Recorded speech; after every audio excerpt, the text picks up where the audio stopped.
What's up? So, update for this week. So normally we're doing this type of hay net because it's been raining. We finally got rain. I'm really excited about this. So let's get started. I'm just gonna take that and go. It's a lot easier for me to just take these things and just chuck them over and whatnot. So there you go, there they are. And we're gonna go.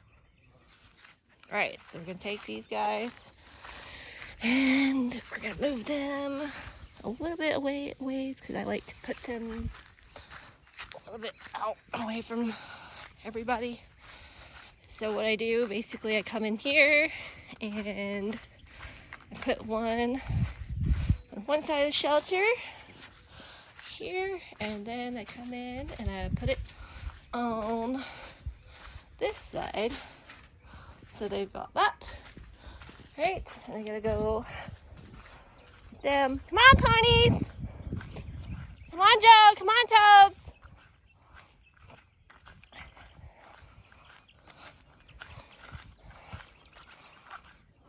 They know the routine. They're fine with it.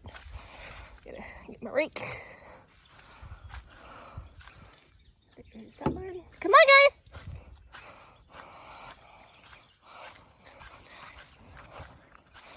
They don't come. Oh, here they come. Cool. Here they come. They know the routine. Let's go. Come on. Don't make me come in there. Alright, I guess I gotta go in here and kind of shoo them in. Come on, kids. She's just looking at me like, what are you doing? Let's go, let's go. Hop, 2, 3, 4. Let's go. Move your boots. Good boy. Let's go. Good job. Thank you.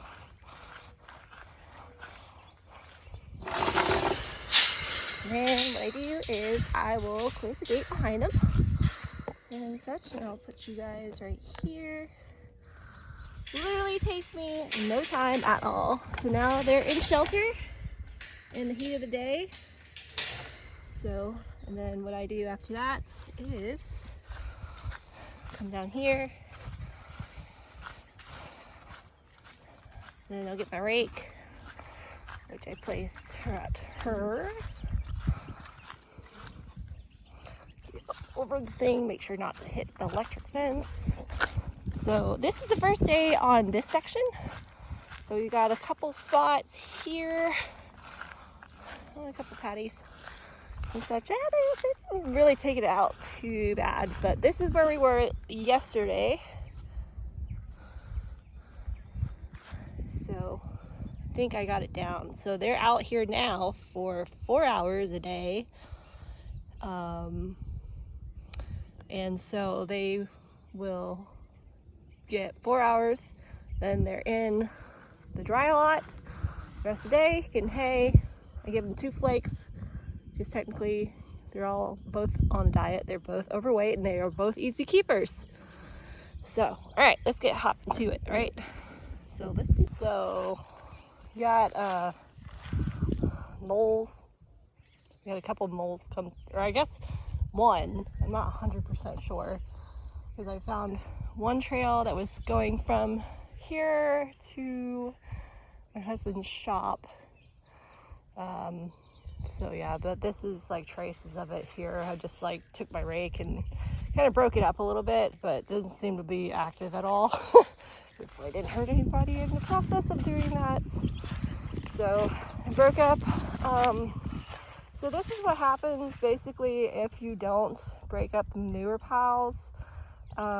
They end up becoming like dirt underneath it, and it's better to just break it up and then go and have it moved around. So you can see I broke this one up just to get it going, because I should have did that in the first place. So, but I took the dirt that was made from that composted manure basically and spread that out in the surrounding area. Then here was another fresh poo pile that I just broke up and sorted out. You can see there's another one that I broke up. That one was an old one I broke up. Here's this old one that I broke up. And there's just a couple of them that are just really old. Like, I think when I first started this, I didn't break them up properly. So they ended up becoming like that, or like this, the manure wasn't broken down good enough. So now I just take my rake and I just go back and forth and break it up like so. But yeah, we're in this pasture for the next 3 days, depending on how well it holds up. I mean, you can see they've eaten a good bit of it already. But yeah, I just want them to come back through and eat this and stuff. You know, they don't eat everything, because I mean, there's that section right there they didn't touch. I think there was just a poo pile that was there and they just didn't really care for it that much, which is fine. We'll just leave it and we'll come back to it later. So, but I mean, you can see like the varying degrees. So they were here yesterday and they just came in this one this morning. And then that, where's my finger? That one right there, if it would focus, come on, thank you. So that one there is 3 days ago. Then this one back here, 4 days ago actually, because we got 4 days out of this one, 4 days out of this one. So 3 days out of that one, 3 and 3. So I'm gradually kind of figuring this out and like getting it to where you can get more out of the ground. And then this whole process with breaking the manure down, like I showed you guys, like this, you can see like where it's really helping out, like drastically. I don't have a compost pile. This is my compost. And like this morning, like the manure that was in there this morning, I've just taken it basically and spread it all over this section here, because this is a highly trafficked area. And by doing that, like I've done it like there in that section where that post starts. That was one section that I had did like the first day they come out here. This is the first section that I put their manure. And so you can see it literally breaks down really quickly and the grass starts growing like really well. So like you could just see the green coming in, and it really appreciates it, especially when we get rain. And I'm glad we finally got rain. So, but you can definitely see where the greening is and where it's greening up, and it's like, I think this process is working. Mind you, this is for 2 horses on a very small pasture that we are strip grazing. This pasture is 160 feet by 200, and I can get 10 paddocks with strip grazing because I've broken it down into 20-foot sections, but like each post is 14 feet. So I can do 3 posts, which I thought ended up being like 21 feet, but I think it ends up being the same. And I got my math wrong on the other thing, which is not out of the ordinary because I suck at math anyway. So you know what? Screw it. I don't care. So, but yeah, you can definitely see like they've still got good grass for the next 2 or 3 days. We'll just, you know, I put it at 3 days rotation, and then I'll go in on the 3rd day and be like, okay, I think I can get like 1 more half day or 1 more 4-hour cycle of them being on here, and then we can move on. But like you can see the stuff we're going into, like it's benefiting from it also because it's growing in more, it's more lush, and it gives it time to kind of grow in and everything. So I'm excited about it. But like you can see where I haven't put the manure, like there's a noticeable difference, and there's gaps in the grass. Like this is like what it looks like going down. So as you can see, I put their manure on it and it fills it in perfectly, and the grass appreciates it, and it gets better and it gets stronger and it gets more nutritious. Because my whole goal with this is to have them have nutrients from the ground itself. I don't have to provide it in a hard grain or anything like that. Because right now, like ideally it'd be great to cut back on having to feed grain at all. But literally right now, the only thing that they're getting is 1 cup of ration balancer, and they are on the Triple Crown 30% ration balancer, not the gold, but just the standard. I chose that brand because I liked it over Enrich, because the sugar content on it was a lot lower than the Enrich Purina. And like, if you like Purina and you like their brand of food, then by all means go and feed them that. This is just what I chose for my horses, because I got 2 horses that I just got to make sure that they don't get too much sugar in their diet, otherwise they will be chunky. So, and then also we had our second farrier visit at this property, and it was Tobe's first visit from this farrier, and oh my gosh, it was hilarious. So Joe, who is actually in the shade, I'm gonna move that bag so he can go inside, but are you itchy? Goodness. But yeah, so it was her second visit with this farrier and his first visit, and she is the coolest farrier. She's like certified in horse nutrition. She's a barefoot person as well. She's also got a track system with her horses. She's got like 8 horses on like maybe a mile long or 2 mile long track system, I guess. And she's just like the coolest person ever. I'm so glad I switched to her. She's also like, you know, the way she handles her farrier appointments is that she goes and she has you set up for your next appointment, and you will get a text message as a reminder for your appointment, and she's got that stuff all automated and everything. I was just like, oh my gosh, this is so awesome, because it's just like a doctor's office. You are, you know, reminded and stuff. You're given like plenty of time if you need to reschedule, like anything like that. Like, I freaking love it. I love the structure. I love like everything about it. So, because I can't stand it when with traditional farriers, I hate like having to text them for an appointment for my horse, and like I literally forget what day of the week it is all the time. So I have to set reminders for myself to go and schedule an appointment, and then when I do, then you're playing this whole phone tag of like, oh, what day are you available? Oh, what day are you not available? And it's just so freaking frustrating, because I'm just kind of like, well, why can't it just, like, it would just be nice to be on an automated schedule with that. So, but I ended up finding that with her, and I kid you not, she's just awesome. She's awesome.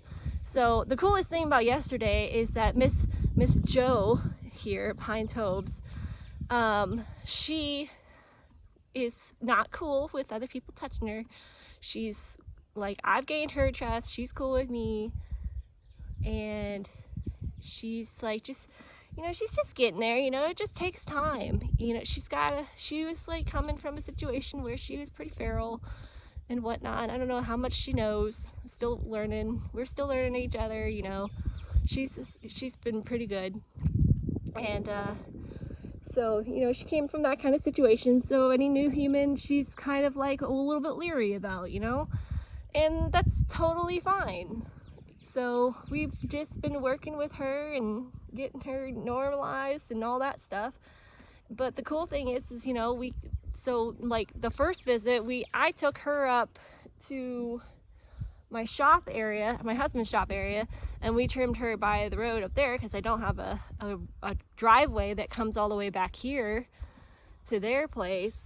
So I just hand walked her up there, and we were trimming her feet up there. Well, it took us like an hour and a half, I guess, because she was like just walking in circles, wasn't sure about farrier kiss and such, and you know, she was very patient with us and whatnot. So you know, we were able to do all 4 feet and get her trimmed and stuff. We still need to work on having her place her hoof forward onto the farrier stand, so that's something we'll be working on. But yeah, it took like an hour and a half. So this second time, well, we were like, well, why don't we just trim them in the lot down here with them both in there?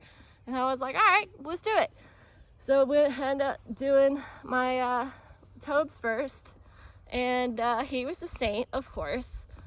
And the whole time that he's getting his feet done, of course, he's like frisking the farrier for cookies, because he is a absolute cookie monster and he loves people.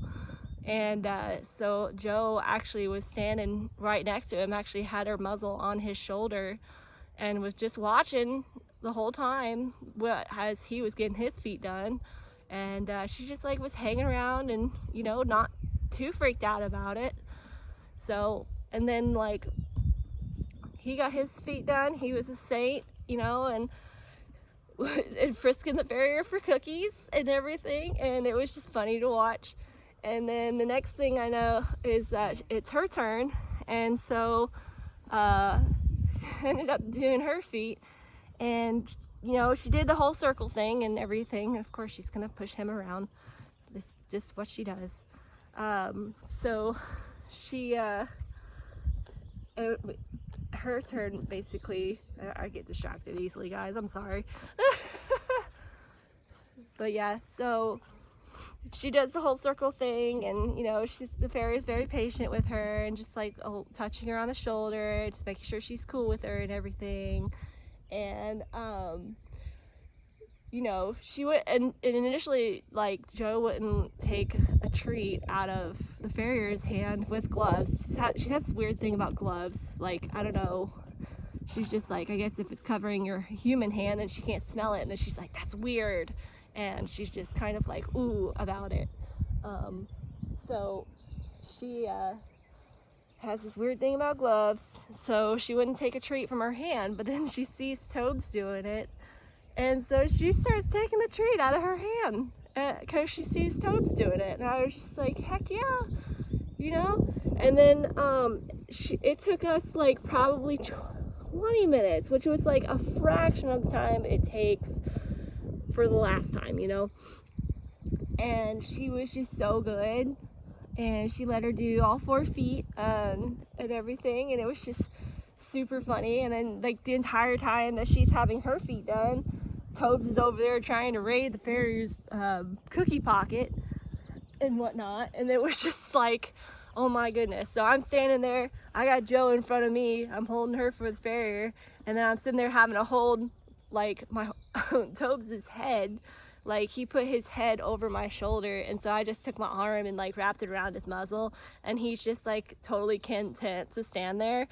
And then at one point he kind of like walked forward and had his shoulder on like my back right butt, and I'm sitting there trying to like push into him to kind of keep him back from trying to steal the cookies.